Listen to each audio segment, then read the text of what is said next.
Hey everyone, my name is Jose and this is my in-depth review of the OnePlus 8T. So let's get started. Unboxing the OnePlus 8T was a very similar experience to unboxing the OnePlus 8. It has the same box design of having a red and long box focus. The inside presentation was the same with the same layout.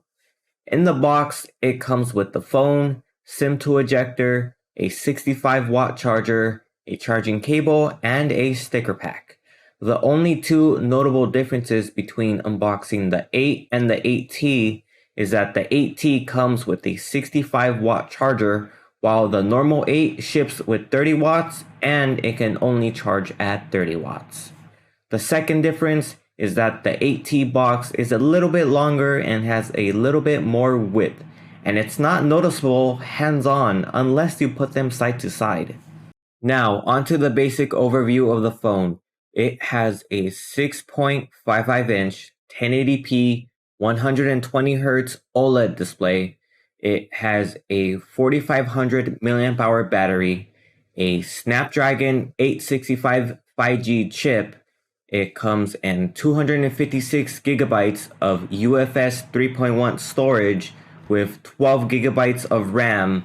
It has an in-display optical fingerprint reader, an IP rating of 68, and for the cameras we have 4 with a 48 megapixel wide camera, a 60 megapixel ultrawide, a 5 megapixel macro, and a 2 megapixel monochrome sensor, with the selfie shooter being 16 megapixels. And the color I have with me is Lunar Silver. It's a 2020 release date phone with an original price of $750. Software is the same as the OnePlus 8, as this too is running Oxygen OS. Simple and clean software that fanatics will come to enjoy. Good job, OnePlus. I said it in my last OnePlus review and I'll say it again. I like the spacing in the settings app where everything has enough room to be apart from each other, where it has an easy reading and operability experience as a result of it being minimalistic. Same with the home launcher. Simple software with fluid animations. There's no bloatware on here, just like the OnePlus 8. However, I still hate Google Assistant on here for the same reasons as I said previously on my OnePlus 8 review. Also in my last review, I talked about how I didn't see a difference with Vibrant Color Effect mode, which is supposed to change the color saturation and contrast for video playback. I concluded that the mode was bugged on my device, or it only worked under very specific conditions. However, I can report that the Vibrant Color Effect mode actually works, but not as much as you'd think it would. I repeated the same test as last time, where I played a low contrast and low saturated video, and I didn't see a difference in video color on the OnePlus 8. On the 8T, I found that it barely boosts saturation, but it does improve contrast. Here, I have 2 frames of the same video. The left is with the mode turned off, and the right is with it on. The balloons in the frame look very similar, with the desk on the left side having more contrast than it did regularly. In person, you're not going to notice a significant difference with it being on and off. It's very minor adjustments, so if you decide to have this mode turned on, at least it wouldn't be as destructive as Next Vision was on the TCL 10 SE. The display on the 8T is similar to what was seen on the 8. It's still a 6.55-inch 1080p OLED display. However, it has 120 Hz instead of 90 Hz, so that's an improvement right there. It still can go up to 1100 nits max brightness on auto settings, so the same good outdoor usage visibility remains here. I still feel the same about the OLED color calibration. I wish it was a little bit better. Onto the color of the phone.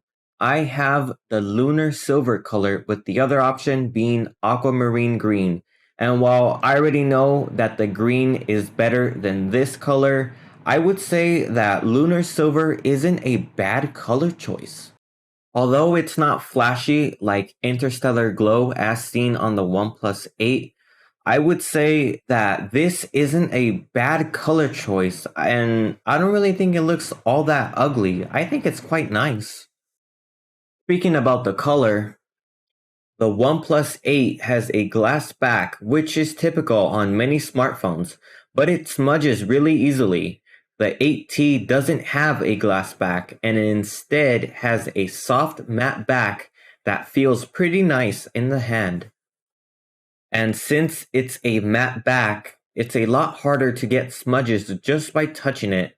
I would somewhat prefer this matte back over the glass back, yet I would be mixed over having a colorful gradient or a solid color. So it's up to your personal preference. Speaker quality on the phone is actually different than what I saw on the OnePlus 8.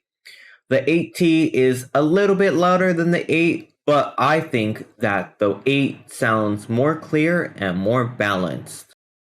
There are a few factors that can play into sound differences, but I'm not entirely sure if both phones have the same or different speaker drivers, or if the 8T and the 8 were tuned differently by OnePlus. Not a deal breaker, but just something a little bit interesting.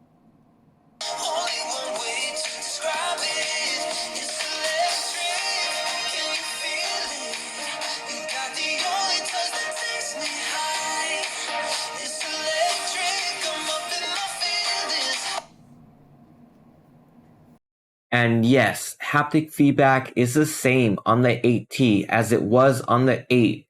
Just a quick note that I do enjoy haptics on this phone. Moving on to battery usage and charging on the OnePlus 8T. The 8T has a 4500 mAh battery, which is 200 mAh bigger than the 8. And it's rated for 65 watt charging, where the 8 can only do 30 watts. The 8T relatively lasts the same amount as on the 8 when the 8 is on 90 Hz, because the 8T has 120 Hz, which also leads to more power draw. So the 8T lasts roughly a day on 120 Hz and about a day and a third on 60 Hz. Performance on the OnePlus 8T is pretty much the same as what I saw with the OnePlus 8, because that too also had a Snapdragon 865 5G chip inside. COD Mobile on max settings with the frame rate set to 60 FPS is no problem. You can expect to see fluid gameplay with no stutters. However, the same problem still exists where you can enable high FPS in the game, but it will still be locked to 60 FPS, and this is due to some incompatibilities with high refresh rate displays and the games. The same performance can be seen with Honkai Impact III. Playing on the max settings with the FPS set to 60 gives you no slowdowns at all. Overall, it's a very similar experience to the OnePlus 8, and that still includes the inability to have 90 FPS or 120 FPS gameplay in Honkai. My Geekbench scores for single core was about 883, with multi-core being 3141, so that's pretty much expected. My Vulkan score was 3425, and since the 8T has the same Snapdragon 865, these scores are pretty much similar to my scores on the normal OnePlus 8, with the results being within margin of error, so performance is practically the same. Temperatures during heavy loads isn't that different from what was seen on the OnePlus 8. This phone maintains its temperatures fairly well, even on the matte back of the phone. Next up are the cameras with a 48 megapixel wide, a 16 megapixel ultrawide, a 5 megapixel macro, and a 2 megapixel monochrome sensor. The selfie shooter is 16 megapixels, and overall, I think this is a way better camera experience than the 8. Starting with the main camera, which is 48 megapixels, it has the same sensor as the 8, but I think these photos look better because they have the saturated look that was lacking in the normal 8. This really shows with the greenery and the blue sky, where I thought those colors could have been better on the 8, but the 8T does it the way it should have been done in the first place. It also has slightly better contrast in the shadows area, but the real difference isn't white balance, where the normal 8 has a warm look to it, but the 8T has a better neutral and slightly cool white balance.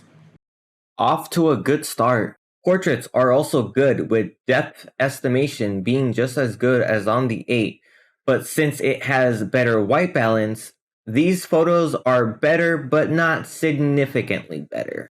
Night photos are improved on the 8T with sharper and brighter photos and of course better white balance. The nightscape photo is too warm for whatever reason and is not really an improvement from the normal night photo. The tripod nightscape photo, however, is really good as it still retains that good white balance and it's quite sharp. Video on the main camera is similar to the normal 8 and I don't really see that many differences between them. Same with portrait mode video, where it works just as well as it did on the normal 8. Night video is pretty good and again white balance is great. Nightscape video is better than the 8 since it's brighter, yet it still has the same amounts of noise.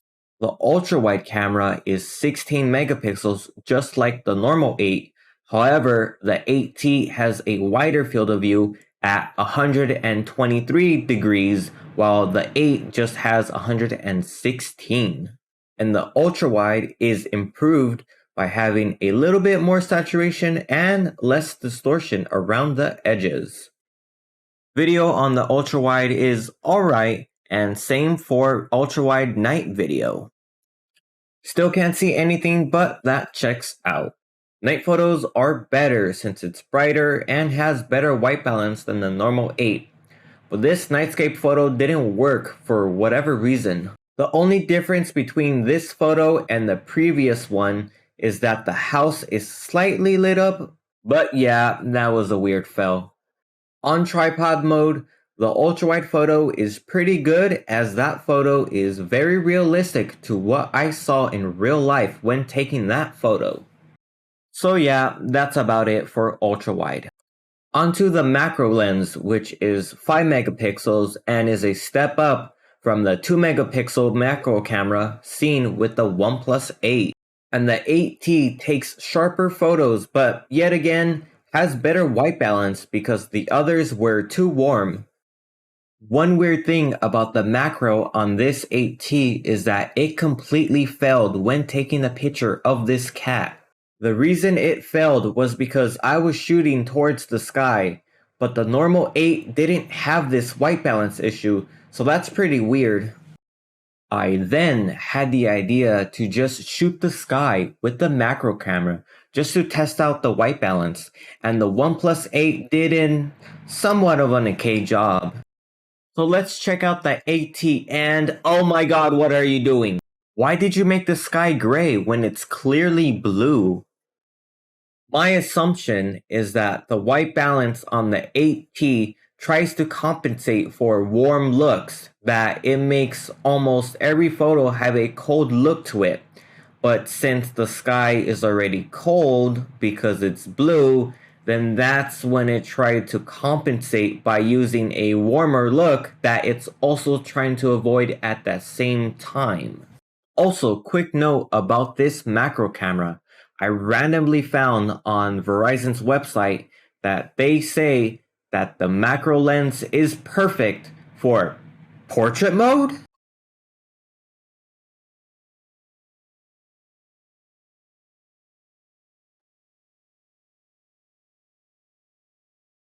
What? Do I have to explain to you why the macro sensor is the worst choice for portraits? Here, I'll show you. There you go. Macro lens perfect for portrait mode on the 8T. Bravo Verizon. Next up is the Monochrome Sensor, which has its own interesting story apart from the macro camera. It's a 2 megapixel sensor, and generally, monochrome sensors are supposed to assist the other cameras, such as the main camera, into having better contrast, better HDR capability, and just similar sorts to that. And like depth cameras, I don't know how much of it acts as an assistive sensor, since I don't know if the better white balance or the better saturation is the result of the monochrome sensor or not. The one thing I can say the monochrome camera is good for is, well, monochrome photos. So what I did is take monochrome photos on the 8T and compare it to the monochrome photos on the OnePlus 8 by using the P1 black and white filter on this phone, which there are 3 of. And overall, I think the 8T does a better job at capturing more dynamic range and having better contrast. Yet I do have to mention that monochrome photography on a smartphone is like really niche, and I don't know if putting that sensor on the 8T did any justice for the phone. Nevertheless, it does monochrome photos better than others from what I've seen online and in my own experiences. Now here's the part of the video where things get a little bit interesting. I'm here to report some investigative journalism about the OnePlus 8T. So let's get started. So the only thing I want to report about the 8T is that it's in a really weird position with how it's spec'd out and how it's priced. And I'll go more in depth into that into my conclusion, but just to give you a heads up, the OnePlus 8T originally costs $750, and it comes with 256 gigabytes of storage and 12 gigabytes of RAM. If you want the normal OnePlus 8 with the same amount of RAM and storage, you would have to pay $50 more than that of the 8T. And generally, the 8T has better specifications in some aspects that it makes no sense to buy the 8 if you want 256 gigabytes. Just get the 8T instead. You'll benefit more from your purchase. Overall, I'm mixed about the existence of the 8T because it's supposed to be the next tier up from the normal 8, but not better than the 8 Pro. The 8 and the 8 Pro were released in April of 2020, but this 8T was released almost 6 months after those were. So I'm left here comparing the specifications for all 3 models, and in a way, the 8 and the 8 Pro have a pretty good stance on how they are different from each other. But the 8T is also better, but also worse than the 8 Pro. So how could that be? A few specs that make the 8T better than the Pro is that it has faster charging at 65 watts when the Pro can only do 30 watts. It has faster storage at UFS 3.1. The ultrawide sensor is wider on the 8T at 123 degrees, while the Pro has less. And overall, it's a cheaper phone than the Pro. But then for something like the 8 Pro, the 8 Pro has a better display as it's not only sharper, but it's also a 10-bit display and it's also a bigger display overall. Now, these differences aren't that significant, mostly because of how much more similar they are together than they are different when scaled on how much better one phone is over the other. Besides that, the 8T is a step up, but not that much of a step up from the normal 8 model. What makes the situation better is that the OnePlus 8T is discounted just like how the OnePlus 8 is. So the OnePlus 8 used to cost $700, but now it is discounted for $250. Translating that to the OnePlus 8T, the OnePlus 8T used to cost $750, but now is discounted for $400. So given this new price of $250 and $400, there's 3 things that make me want to get the 8T over the 8. So by paying that $150 difference, you get a faster 120Hz display. You get 256 gigabytes of storage instead of 128. And you get 12 gigabytes of RAM instead of 8. And well, I already know that 12 gigabytes of RAM is really weird and is almost useless on any phone, but I think it's a pretty good bundle for that $400 price bracket. To make use of everything I've been talking about, the 8T is in a really weird position between the 8 and the 8 Pro, but in my opinion, the 8T pretty much makes the 8 Pro not a good buy overall because of how much similar all the phones are. If you want a simple flagship phone and 128 gigabytes of storage is not an issue, then I'd say get the OnePlus 8. But if you're willing to spend $150 on top of that for seemingly a better high refresh rate display, more battery, more RAM, more storage, and slightly better camera quality, then I'd say the 8T makes sense for that scenario. But yeah, overall, I think this isn't going to be the last time that OnePlus is going to give us 3 phones that are all going to confuse us because they're all going to try to walk and talk like each other. If you enjoyed this review, then please give me a like, and if you didn't like what you see, well, that button is still there for it, isn't it? But if you did like what you see, please like, comment, and subscribe. And I got a lot more coming up if you actually do subscribe. And yeah, I would just reiterate what I said in my video and especially in my conclusion. If you're kind of looking for a new phone and you want a flagship phone, $250, sure, OnePlus 8. But if you want to spend $400 and get, the better specifications that I listed out, 8T, $400, I think it's a pretty good deal. And yeah, I'm not sponsored or was paid to promote this sale, but I'm just saying it on my own behalf because yeah, I just think $250 for the OnePlus 8 is a good deal, and I think it's gonna remain a good deal given that, everything's expensive. So here comes the end of the video. Thank you all so much for watching, and stay tuned for my next video because I think that one's gonna be pretty interesting. So yeah, see you in the next video. Thank you again so much for watching. So bye bye.